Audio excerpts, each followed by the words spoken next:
Everyone, welcome back, and this is my episode 1 review of Akatsuki no Yona, also known as Yona of the Dawn. Okay. First impressions of this episode, I thought it was really good. I know I've been saying that a lot this season, but there's been a lot of really good anime this season. So, yeah. Oh boy. Yona of the Dawn. So, the basic premise here is nothing original, but at least for this first episode, he was executed very well.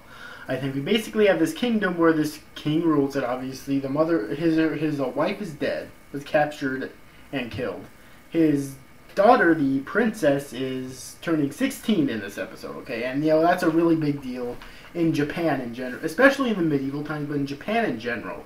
It's a really big deal when, when a girl turns 16. I'm not sure if it's a child in general, but definitely a girl turns 16. Okay. And so she turns 16 in this episode, and she gets to reunite with her childhood friend,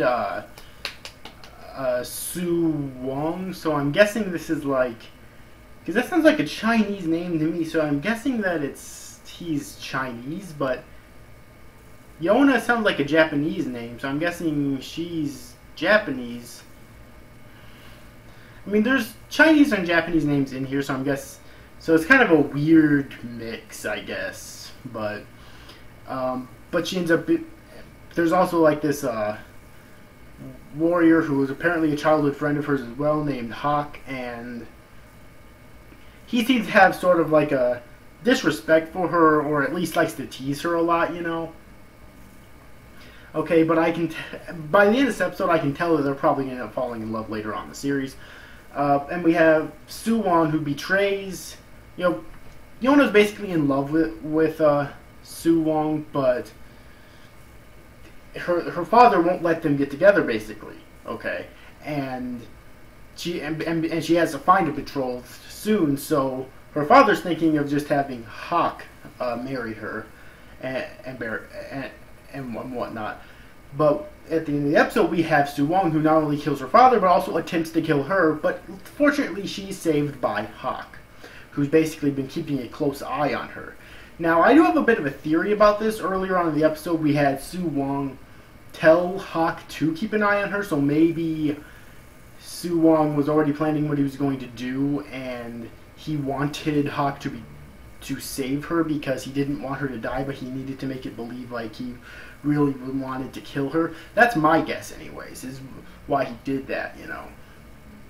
So yeah, but anyways, though, overall, I thought this episode was very good. It had a very good start to it. Okay, it definitely seems like it's going to have a lot of romance elements in here, as well as a revenge plot line, which I'm okay.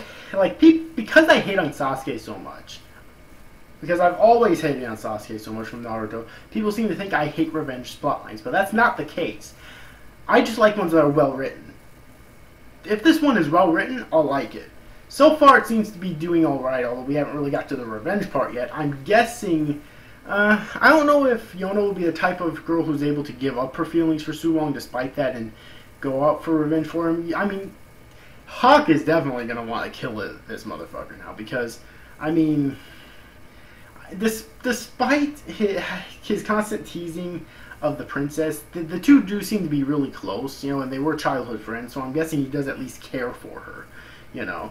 But if this does go into like the revenge storyline type of way and is well written, I think that it'll be good. Okay, Sasuke is just a poorly written character. That being said, let's move away from that. So overall, it was really the animation. Not the best from this anime season, not even close, but it was still quite fluid, quite good. This is by Studio Period, the same studio that made a Tokyo Ghoul this past season, which despite the hate, I loved. And even if I think the manga is better when I finally get to it, I will still love it. And they also made a Baby Steps the past season, which also aired through this, or for the spring season, which also aired through the summer season. And they're most prominent for making Naruto and Bleach. Okay. Studio Period's working on this series. The animation isn't amazing, but it's still really good. Okay. Overall, I really love this episode, and this episode interests me a lot. I'm definitely going to be continuing the series, of course. I can't wait to see what happens later on in the series, okay? The music was also really good. Nothing like usual. It's nothing that I remembered later on, but it was still catchy, and it still fit the scenes perfectly, okay?